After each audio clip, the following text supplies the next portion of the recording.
बिस्मिल्लाहिर्रहमानिर्रहीम अल्लाहुम्मा सल्ली अला आले मोहम्मद सल्लल्लाहु तआला अलैहि वसल्लम। अस्सलाम वालेकुम, वेलकम टू 365 डिग्रीज ऑन 365। अगर मैं ये कहूँ कि आज मुल्क एक नाजुक दौर से गुजर रहा है तो यकीनन आप नहीं मानेंगे। इसीलिए मैं कहूँगा आज मुल्क एक इंतहाई नाजुक दौर से गुजर रहा है, जिसकी वजह से आप देख रहे हैं कि लाइटें भी कुछ तेज़ और मध्यम होती जा रही हैं। यकीनन शो का आगाज़ करते हैं। सबसे पहले बात करेंगे नए चीफ मिनिस्टर खैबर पख्तूनख्वा की। एक नौजवान youngest chief minister ever in Khyber Pakhtunkhwa Suhail Afridi साहब, उन्होंने आज हलफ उठा लिया है। 90 वोट उन्हें केपी असेंबली के अंदर मिले हैं। और उनके बारे में अगर बात की जाए तो जब उन्होंने अपने असासे इलेक्शन कमीशन में डिक्लेयर किए थे, जब पहली बार वो MPA बने, तो कुछ 6 लाख से कम उनके अकाउंट में पैसे हैं। और उन्होंने अपना रेफ्रिजरेटर और वॉशिंग मशीन भी डिक्लेयर किया। सियासी करियर का आगाज़ 2015 में पेशावर यूनिवर्सिटी से हुआ। पेशावर से ही मैट्रिक और इंटर किया है। गवर्नमेंट हाई स्कूल से इंटर किया है, सरकारी स्कूल के पढ़े हुए हैं। और 2015 में से अब सियासत शुरू करते हैं ISF से, इंसाफ स्टूडेंट्स फेडरेशन से। और फिर देखते ही देखते आज वो चीफ मिनिस्टर बन गए हैं। बड़ा सफ़र तय किया है। कबायली इलाके से उनका ताल्लुक है। वो ये कहते हैं कि मेरे नाम में कोई भुट्टो शरीफ जरदारी नहीं लगा है। और ये भी उन्होंने कहा कि वो फ़ख्र है उन्हें कि वो कबायली इलाके से हैं। अब चैलेंजेस उनके सामने बहुत सारे हैं। PTI का सियासी मुस्तकबिल है। KPK के अंदर खासतौर पर कबायली इलाकों में अमन अमान की सूरत हाल है। अफगानिस्तान के साथ एक सिचुएशन अलग खड़ी हुई है। अंदरूनी बैरूनी चैलेंजेस भरपूर हैं। क्या सुहेल आफरीदी उन चैलेंजेस का सामना कर पाएंगे? इसके ऊपर आज के प्रोग्राम में गुफ्तगू होगी। इसके अलावा हम ये जानते हैं कि 70 की दिहाई में पाकिस्तान वो मुल्क था जिसने दुनिया की तारीख में सबसे ज़्यादा पनाह गुज़ीनों को जगह दी थी अपने घर में, अपने दिल में। पाकिस्तान में हमने 70 की दिहाई में 30 लाख के करीब अफगानियों को अपना घर दिया। और फिर हम आज देखते हैं कि अफगानिस्तान के साथ जो पाकिस्तान के ताल्लुकात हैं वो इतने ख़राब मोड़ पर क्यों आ गए हैं। बहुत सारे इशूज़ हैं जिनके ऊपर बात करना ज़रूरी है अफगानिस्तान के बारे में। उसको भी मौजूद बहस लेकर आएंगे। हम ये भी जानते हैं कि इस वक्त जो ट्रंप का प्लान था गज़ा के हवाले से, उसके ऊपर हम सीज़ फायर देखा। और आज हम ये स्टेटमेंट देख रहे हैं कि डोनाल्ड ट्रंप साहब ने कह दिया है कि the war is officially over. अल्लाह करे कि ऑफिशियली ओवर रहे और ये अमन कायम रहे। लेकिन जो तारीख़ है जो बताती है हमें कि इजराइल ऑफिशियली तो जंग ओवर करके अनऑफिशियली भी जंग चला सकता है और फिर दोबारा ऑफिशियली भी खोल सकता है। अनप्रडिक्टेबल है, इजराइल का कोई भरोसा नहीं है। और डोनाल्ड ट्रंप भी उनके साथ ही हैं। गुफ्तगू का आगाज़ करेंगे। अपने मेहमानों को वेलकम करूंगा विदाउट एनी फर्दर डिले। मेरे साथ मौजूद है मेरे चौजज़ मेहमान बैरिस्टर तैमूर मलिक साहब फ्रॉम पाकिस्तान तहरीक इंसाफ। अस्सलाम वालेकुम। थैंक यू बैरिस्टर साहब आपके वक्त के लिए। पीपल्स पार्टी से सीनियर सियासतदान रज़ा हारून साहब। रज़ा साहब अस्सलाम वालेकुम, थैंक यू आपके वक्त के लिए। PMLN से परवेज़ संधेला साहब, अस्सलाम वालेकुम परवेज़ साहब, थैंक यू आपके वक्त के लिए। और ब्रिगेडियर रिटायर्ड अहमद सईद मिनाज साहब भी हमारे इस प्रोग्राम का हिस्सा बनेंगे। ब्रिगेडियर साहब अस्सलाम वालेकुम, thank you for your time. सबसे पहले गुफ्तगू का आगाज़ बैरिस्टर तैमूर मलिक साहब आपसे। एक नौजवान चीफ मिनिस्टर KPK में आ गया है। चैलेंजेस भरपूर हैं। सियासी मामलात भी हैं, टेररिज्म के मामलात भी हैं। दहशतगर्दी हम जानते हैं वहाँ कितनी बढ़ती जा रही है, ख़ासतौर पे कबायली इलाकों में। और अब चैलेंजेस तो उनको बहुत सारे फेस करने पड़ेंगे। आपकी नज़र में सुहेल आफरीदी क्या तब्दीली लेकर आने वाले हैं? क्या तवक्कुआत हैं आपकी उनसे? बैरिस्टर तैमूर मलिक साहब। बिस्मिल्लाहिर्रहमानिर्रहीम जी, पहले तो मैं ये कहूँगा कि ये पाकिस्तान की जमहूरी रवायात के लिए, पाकिस्तान में जमहूरियत के लिए आज का दिन बहुत अहमियत रखता है।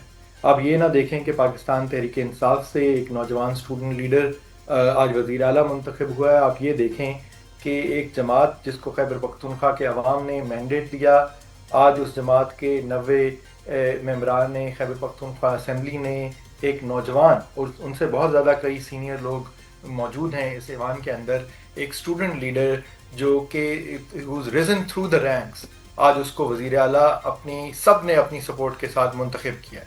और उससे पहले जो अमल हुआ है मैं उसकी भी तारीफ़ करना चाहूँगा और पाकिस्तान के लिए उसको खुशाइंद कहूँगा कि पाकिस्तान तहरीक इंसाफ के वफूद जो हैं वो सारी जमातों के सरबराहान जो खैबर पख्तूनख्वा हैं उनके पास गए।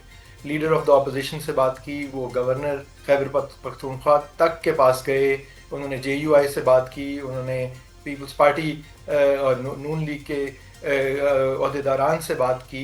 सो ये एक खुशाइन चीज़ थी कि जी हमें ये तो पता था कि अददी अक्सरियत मौजूद है।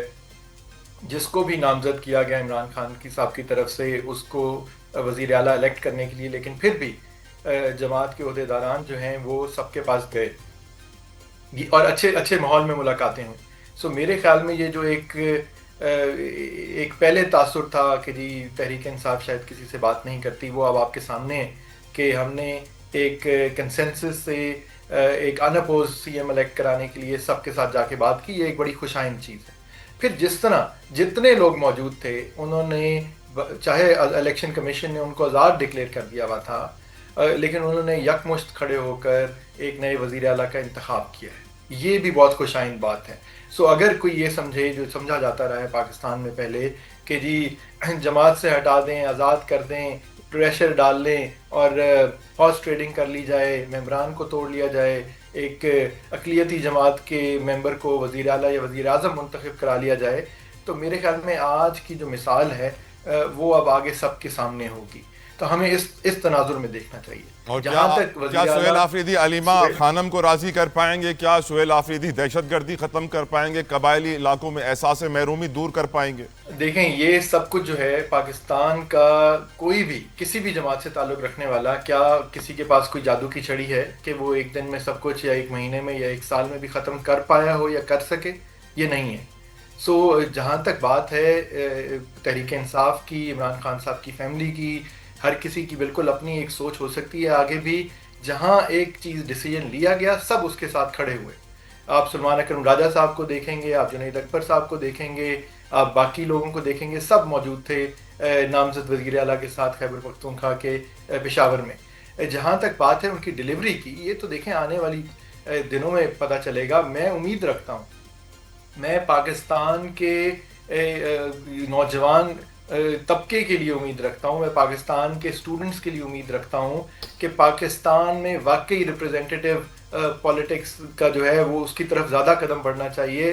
पाकिस्तान में नौजवान और जो हमारे हकीकती मेजॉरिटी है, जो कि लोअर मिडिल क्लास और हमारे पिसे हुआ तबका है, क्या उससे या जो असातिज़ा हैं, डॉक्टर हैं, बाकी हैं, क्या उनके अंदर से वज़ीर आला और वज़ीर आज़म नहीं बन सकते? मेरे ख्याल में अल्लाह करे कि ये अपने चीज़ों में कामयाब हों। अल्लाह करे, अल्लाह करे सर, अल्लाह करे। रज़ा हारून साहब, आपकी तरफ बढ़ना चाहूँगा। रज़ा हारून साहब, एक बात जो मुझे बहुत अच्छी लगी, आपकी जमात में बहुत सीनियर सियासतदान ऐसे हैं जो अपने एसेट्स डिक्लेयर करते हैं ना सर, तो वो कहते हैं कि 1980 के अंदर मैंने ये 1 करोड़ का लिया था, तो आज इसकी मैं डिक्लेरेशन भी 1 करोड़ की दे रहा हूँ, इवन दो कि वो प्रॉपर्टी आज के दौर में 100 करोड़ से ऊपर चली जाती है।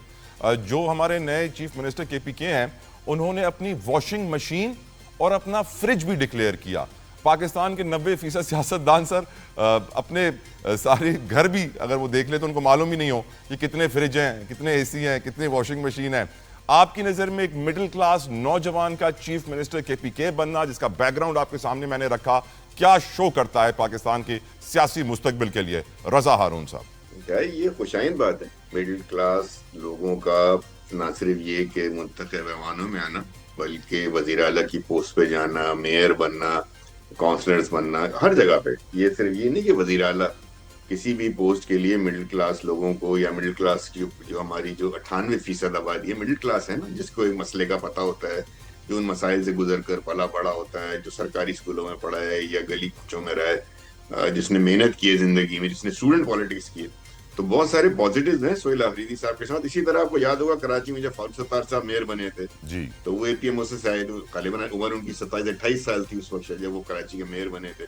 तो ये हमारे यहाँ ये रिवायत बहुत कम रही है कि हम स्टूडेंट पॉलिटिक्स से नौजवानों को सियासत में लेकर आए और सियासत में फिर उनको मौका दें। अब ये देखना बहुत जरूरी है, क्योंकि आज जो उनकी तकरीर थी, मैं समझता हूँ कि ठीक है, फर्स्ट डे था, फर्स्ट डे को थोड़ा जज्बाती तकरीर हो गई, कुछ जुमले उन्होंने कह दिए जो उन्हें शायद नहीं कहने चाहिए थे। डिफाइन जरूर करें, डिफाइंस भी करें, स्ट्रगल भी करें, पार्टी लीडर का मैसेज भी दें, पार्टी लीडर के लिए उसकी राय के लिए कोशिश भी करें, तहरीक भी चलाएं, लेकिन ये भी याद रखें विद ऑल ड्यू रिस्पेक्ट, जैसे तैमूर भाई ने कहा कि अब उनको डिलीवरी करनी है, वो चीफ एग्जीक्यूटिव है अपने प्रोविंस के, वो डिप्लोमेसी से भी काम लें, वो रवादारी से भी काम लें, वो सबको साथ लेकर चलने की बात भी करें। सूबे की लीडरशिप, बहुत से गवर्नेंस के मामला होंगे, एडमिनिस्ट्रेटिव इश्यूज होंगे, जिसमें उन्हें सबके साथ लेके बैठना होगा, ना सिर्फ अपनी पार्टी को बल्कि अपने मद्दे मुकाबिल अपने हरीफों को।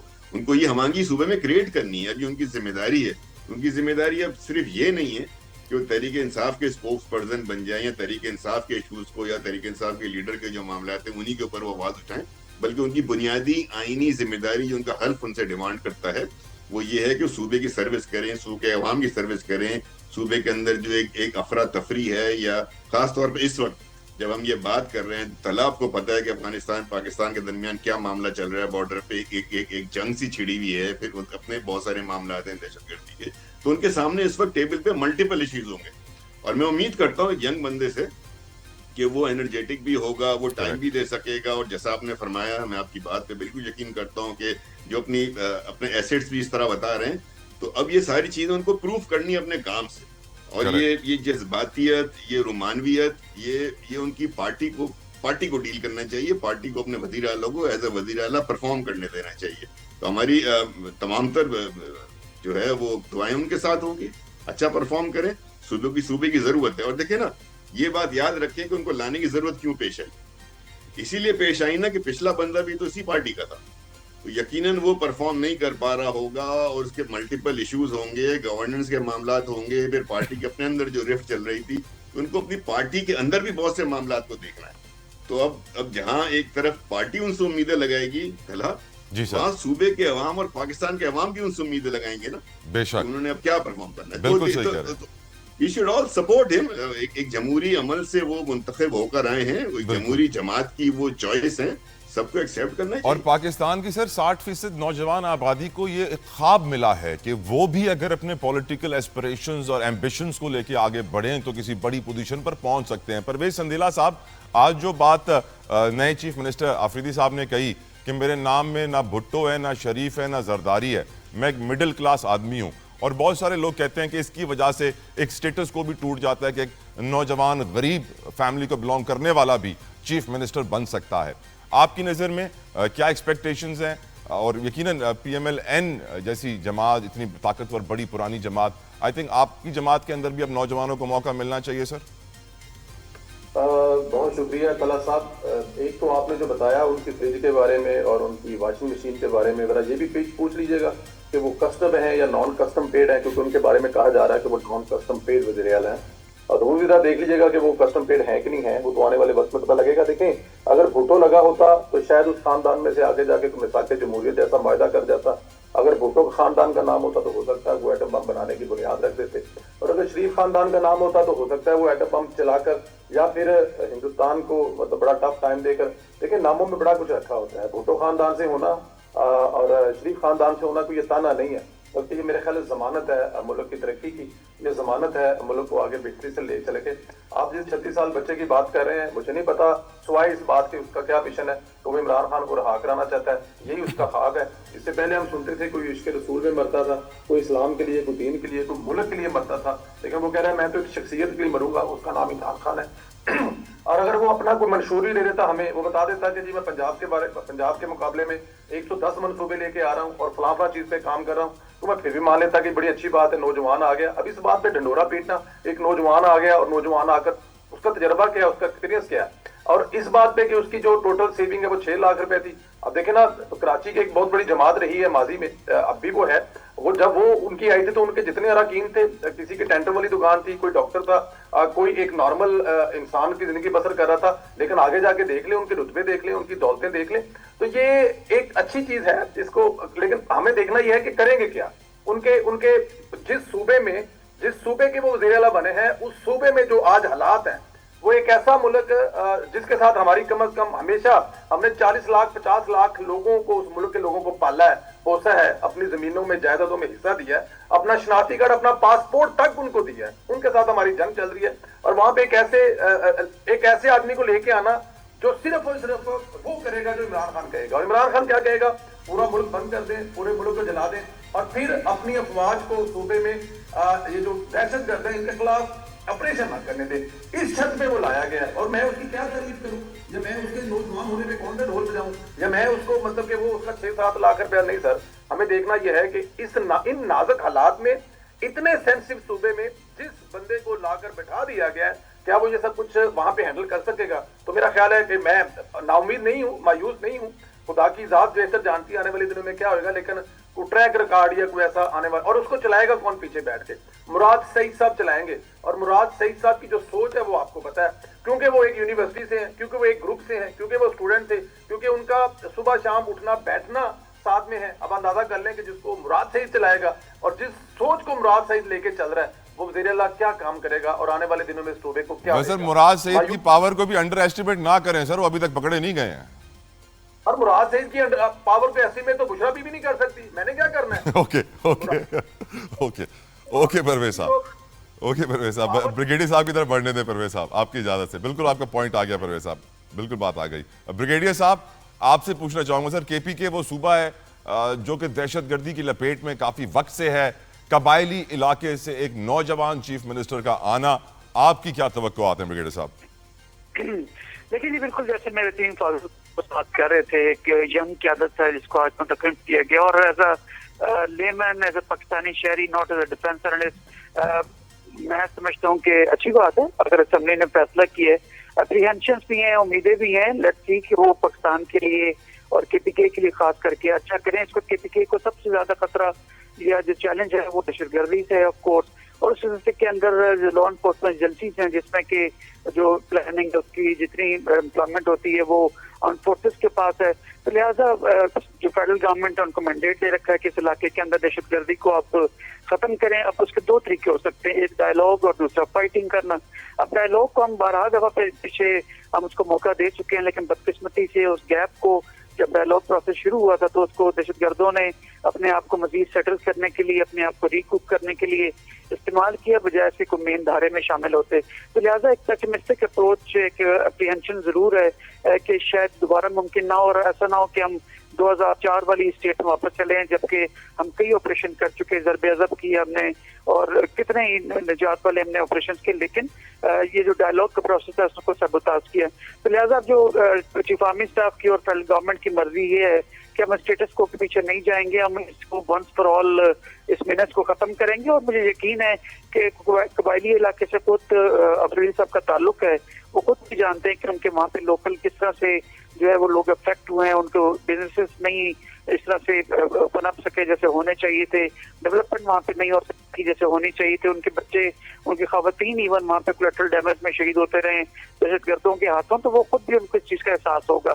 तो मेरे ख्याल में अगर 1 पॉइंट एजेंडे के साथ चलें, यानी पाकिस्तान में दहशतगर्दी का खात्मा और एक महफूज पाकिस्तान के लिए, मजबूत पाकिस्तान बनाने के लिए एक महफूज पाकिस्तान का जो एक हमारा एजेंडा है जिसके ऊपर लेकर चीफ आर्मी स्टाफ चल रहे हैं या फेडरल गवर्नमेंट ये चाहती है, तो मेरे ख्याल में वो अपने इंटरेस्ट पे उसके साथ कन्वर्ज करेगा और बेहतर खबरें इंशाल्लाह ताला आएंगी केपीके की जानिब से। आमीन, वेल सेड। हम ये बात अमरीकी मशहूर सियासतदान हिलरी क्लिंटन के मुंह से सुन चुके हैं कई बार कि किस तरीके से पाकिस्तान की फोर्सेस ने अफगान तालिबान को ट्रेन किया, अमेरिका का साथ दे के रूसी जंग में हमने सोवियत यूनियन को अलग किया रूस से।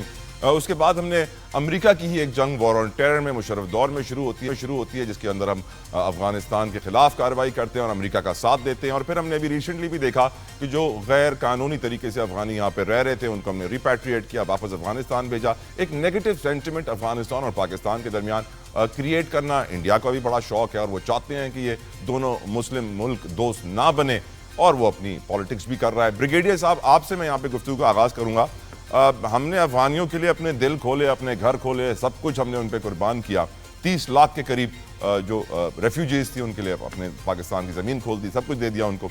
लेकिन आज हम जिस मोड़ पे खड़े हैं सर अफगानिस्तान के साथ, आपकी नज़र में तारीख पे नज़र डाली जाए, हमने कोई गलती की है या उन्होंने कोई गलती की है, आप थोड़ी रोशनी डालिए पाक अफगान रिलेशंस के ऊपर और जो इस वक्त कशीदगी बढ़ रही है इसके ऊपर सर। देखिए, जो माजी के अंदर हमारा उनके साथ नेक्सस था, जब अफगानिस्तान के अंदर रशियंस या यूएसएसआर उस वक्त लॉन्च यहाँ पे हुए थे और गर्म पानियों की तरफ, तो हमारा स्ट्रेटेजिक इंटरेस्ट इसमें कन्वर्ज कर रहा था अफगानिस्तान के साथ कि हम उनको रोकें ताकि उनका एक्सेस जो यहाँ तक ना हो। हम ऑफकोर्स हम लोग जो है अमेरिकन क्लब में थे और उसके हिसाब से रोकना जरूरी था।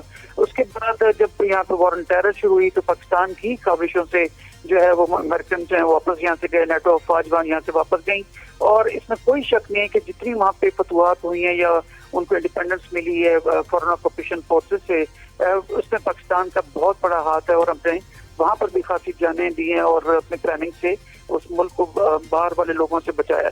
अब वही मुत्तकी सब जब गए वहाँ पर पिछले 2 दिन पहले उन्होंने स्टेटमेंट दी अफगानिस्तान में, सॉरी इंडिया में जाकर कि पाकिस्तान को याद होना चाहिए कि हमने रशियंस को और अमेरिकन को किस तरह उनको यहाँ से भगाया। तो ये कोई शर्म आनी चाहिए कि पाकिस्तान के ऊपर एक ज़रपेशानी कर रहे थे और जो पाकिस्तान ने उनके ऊपर एहसान कर रखा है कि उनका मुल्क आज आज़ाद है, और ये जो मुसल्लत हुई है रजीम तालिबान की वहाँ पर, ये एक पाकिस्तान की मदद से और उनकी वहाँ पे हमने उनको एड प्रोवाइड की थी और उनके साथ हम लड़े थे, तो वो मुमकिन हुआ। तो लिहाजा वो हज़रत अली रज़ियल्लाहु अन्हु का कौल है कि जब आप किसी पे एहसान करें उसके शर से बचें। तो लिहाजा बिल्कुल सादिक यहाँ पे आता है। और जब ये वहाँ पर गए हैं इंडिया के अंदर जाके इन्होंने जिस तरह से हजरत सईद की है पाकिस्तान के खिलाफ, मैं समझता हूँ कि इंतहाई शर्म की बात है। और अभी जो होने वाला हमला पाकिस्तान की जो सोवरेनिटी के ऊपर और हमारी चेक पोस्टों पे जब उन्होंने किया 6 चेक पोस्टों के ऊपर पहले, तो फिर हमारा जो ऑफेंसिव डिफेंसिव डॉक्ट्रिन है कि जिसके मुताबिक हम इससे पहले कि वो हमला करते, हमने जाके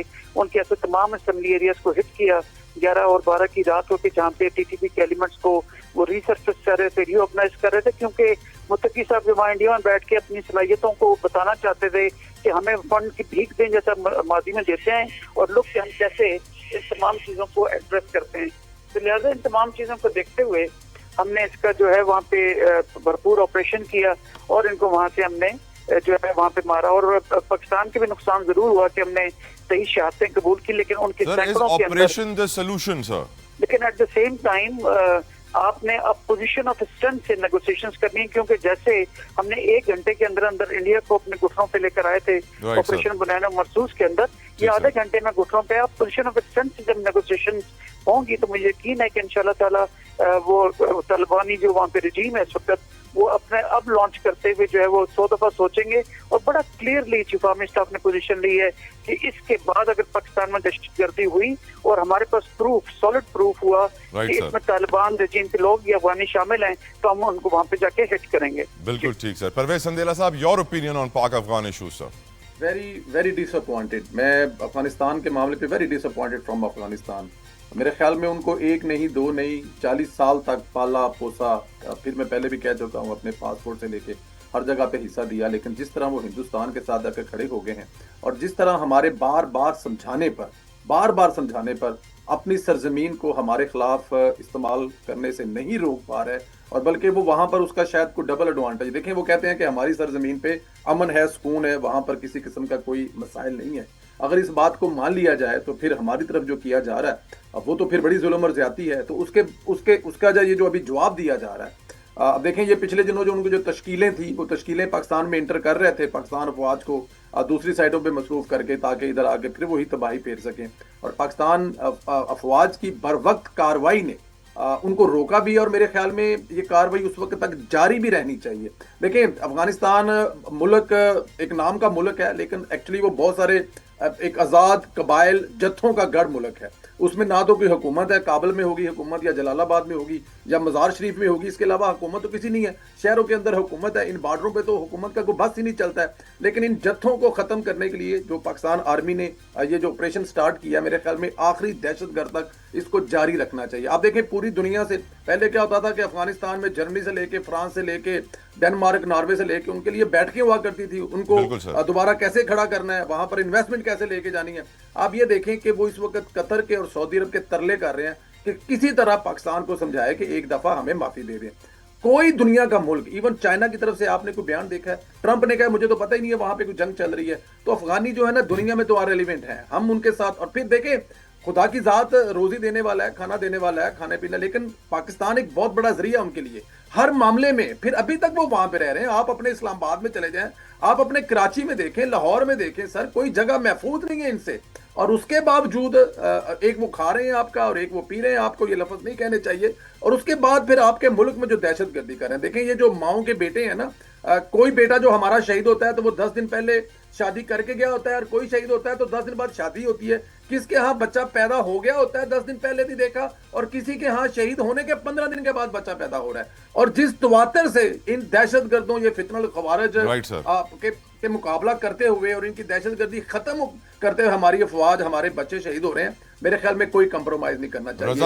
आखिरी दहशतगर्द खत्म होने तक ये लड़ाई रहनी चाहिए। बिल्कुल ठीक, और खास तौर पे मेरे ख्याल में ये हिंदुस्तान से अपना शौक पूरा कर लिया है। ठीक सर। रजा हारून साहब, योर ओपिनियन सर? तो बहुत क्लियर ओपिनियन है, हमारे दोस्तों ने जो बात की ठीक है। और हालत जंग में हम अपने मुल्क के साथ खड़े, अपनी फौज के साथ खड़े। अगर अफगानिस्तान हमला करने का सोचेगा, हमला करने की कोशिश करेगा, तो उसको भरपूर जवाब दिया जाएगा, और जवाब दिया जा रहा है। ऐसे वक्त में और किसी बहस के अंदर हमें नहीं पड़ना चाहिए।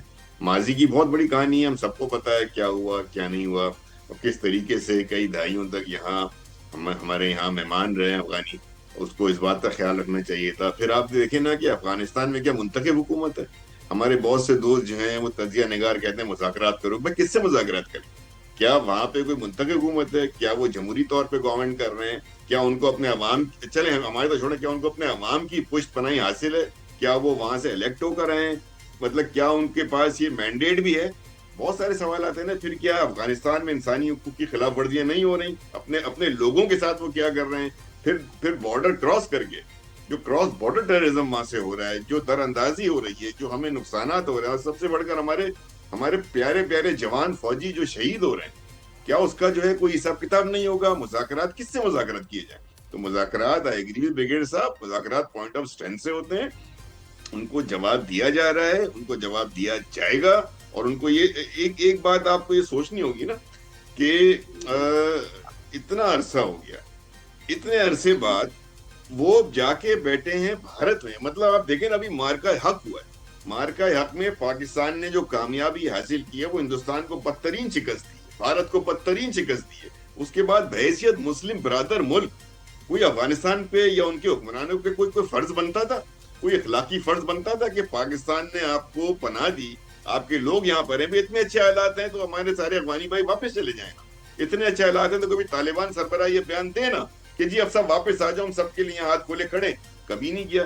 तो ऐसे वक्त में जाके भारत में बैठ के, और जब आपका वजीर खारजा भारत में मौजूद हो, राइट सर, आप एक ऐसे वक्त में सिंबॉलिकली सही आप एक ऐसा काम करें, तो ये क्या बताता है कि आपकी अलाइनमेंट ना मुस्लिम बिरादर मुल्क के साथ है, ना अपने अपने हमसाया मुल्क के साथ है, ना अपने मुहसिनों के साथ है। आप तो खड़े सी जगह जाकर हो गए ना। तो बहुत सारे इसमें ऐसे इफ्स हैं।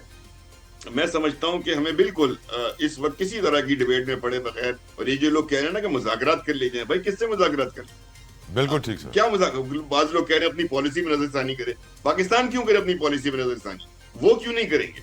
हम क्यों अपनी पॉलिसी में नजरसानी करें? पॉइंट तो टेकन सर। ये तमाम चीजें ऐसी हैं कि हमें इस वक्त सिर्फ और सिर्फ हालत जंग में, जब हालत जंग हो, किसी डिबेट की कोई जरूरत नहीं होती। हमें अपनी फौज, अपनी हुकूमत, अपनी रियासत, अपनी मुमलिकत के पीछे खड़ा हो। बैरिस्टर तैमूर मलिक साहब, आपकी राय हुजूर।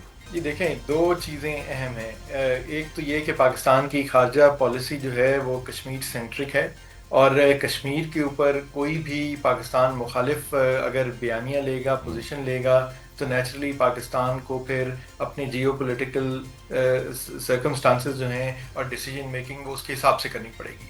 और अगर वो ख़ास तौर पर अफ़गानिस्तान जैसा लैंडलॉक्ड मुल्क, जहाँ पे पाकिस्तान के थ्रू उनकी जो ज़रूरियात हैं वो जाती हैं, जहाँ पे उनके, जिस तरह बाकी दोस्तों ने कहा कि बहुत सारे उनके सिटीज़न जो हैं वो यहाँ सेटल्ड हैं, यहाँ से ज़रिए माश कमा रहे हैं, यहाँ पे उनके ख़ानदान तालीम हासिल कर रहे हैं, इलाज करा रहे हैं, तो ये बिल्कुल भी मुनासिब चीज़ नहीं थी जो उन्होंने की है। और पाकिस्तान ने, फ़ॉरेन ऑफिस ने उसके ऊपर एक बिल्कुल मुफस्सिल जवाब दिया है। लेकिन उससे ज़्यादा पाकिस्तान को उनको बावर कराने की ज़रूरत है कि आप किसी वक्ती मफाद के लिए, या जो भी उनकी इंडिया के साथ पॉलिसी इस वक्त नज़र आ रही है, उसकी वजह से आप पाकिस्तान से मुंह इस तरह आसानी से नहीं मोड़ सकते।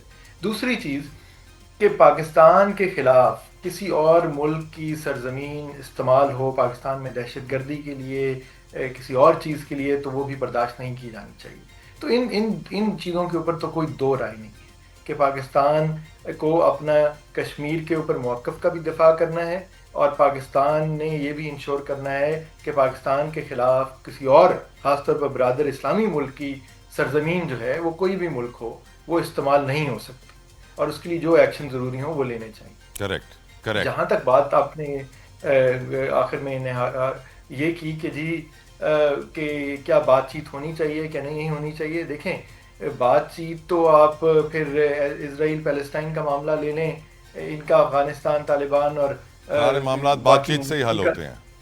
बातचीत तो देखें, इसका ये मतलब नहीं है कि पाकिस्तान अपनी पोजीशन से हट जाए, पाकिस्तान अपना दिफा पूरी तरह ना करे, पाकिस्तान अपने लोगों का, अपनी हिफाज का, अपनी खारजा पॉलिसी का दिफा ना करे, वो सारा कुछ करना है। लेकिन आज आके आप एक नेवर एंडिंग वॉर के अंदर तो नहीं घुस सकते, जब आपके खास तौर पर आपका मेन दुश्मन तो शायद यही चाहेगा, इंडिया तो शायद यही चाहेगा कि आपके मल्टीपल फ्रंट्स खुले रहें। बात करेंगे अमेरिकी सदर डोनाल्ड ट्रंप के बयान की, जो कहते हैं नेतन्याहू के साथ खड़े होकर कि Gaza war is officially over.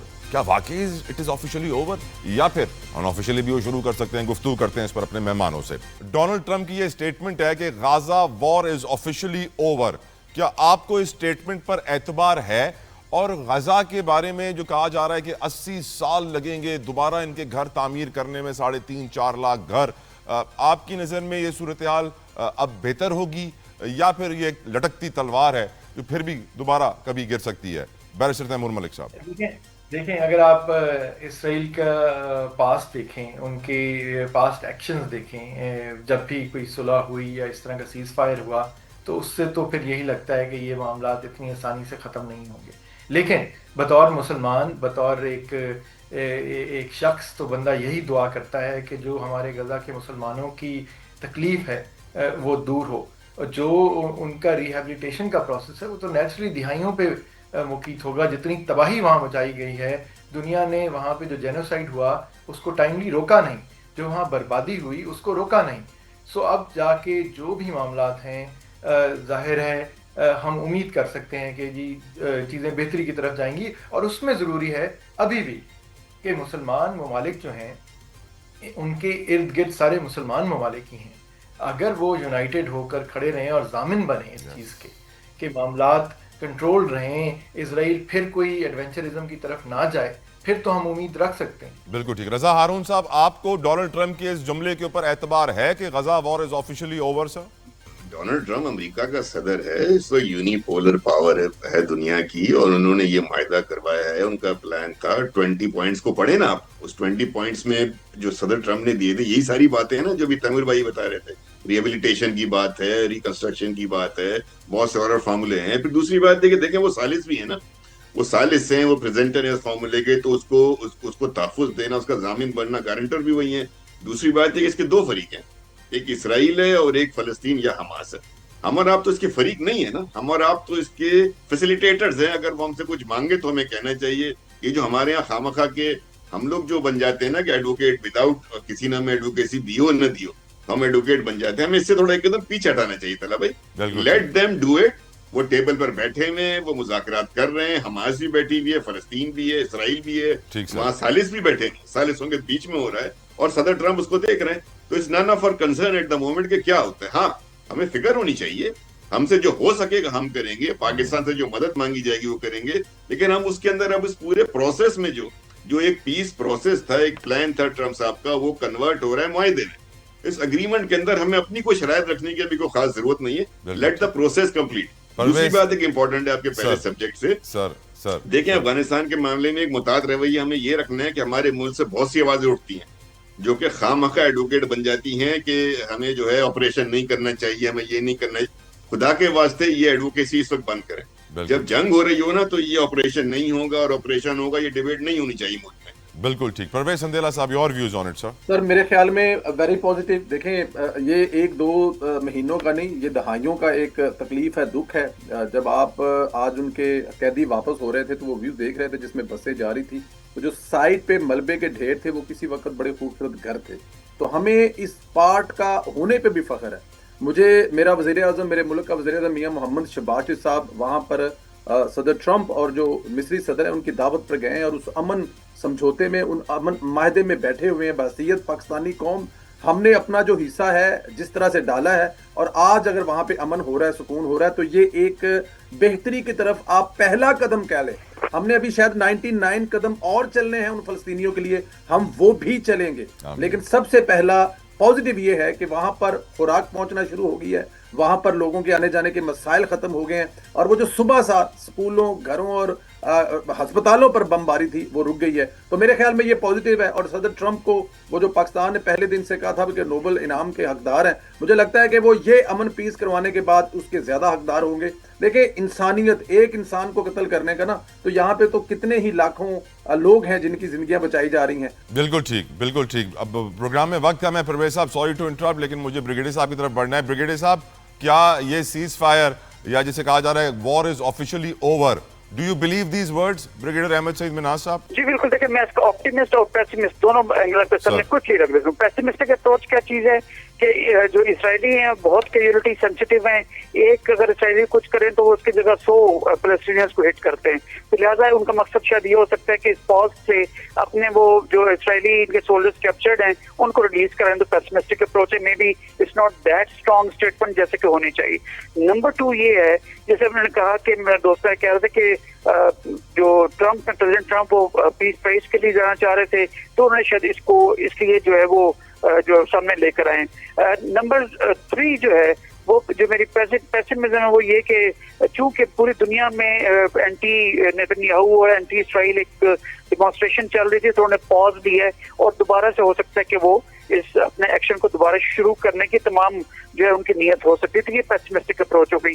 Optimist क्या है? ऑप्टिमिज्म ये है कि जो इसराइल पहले कह रहा था कि 2 स्टेट सॉल्यूशन और जो भी 20 पॉइंट्स है उसके अंदर भी वो डिनाई करता हुआ पाया गया, लेकिन इंटरनेशनल जब उस पर प्रेशर जाएगा तो गाजा की पट्टी और जो हमारा वेस्ट बैंक है जो है इसमें दोनों के अंदर जो है होपफुली इंशाल्लाह ताला जो सेपरेट पैलेस्टीनियन जो स्टेट है एज पर 1967 बॉर्डर्स जो नेगोशिएशंस के लिए एक पॉइंट रखा गया है, तो शायद ये होना शुरू हो जाए।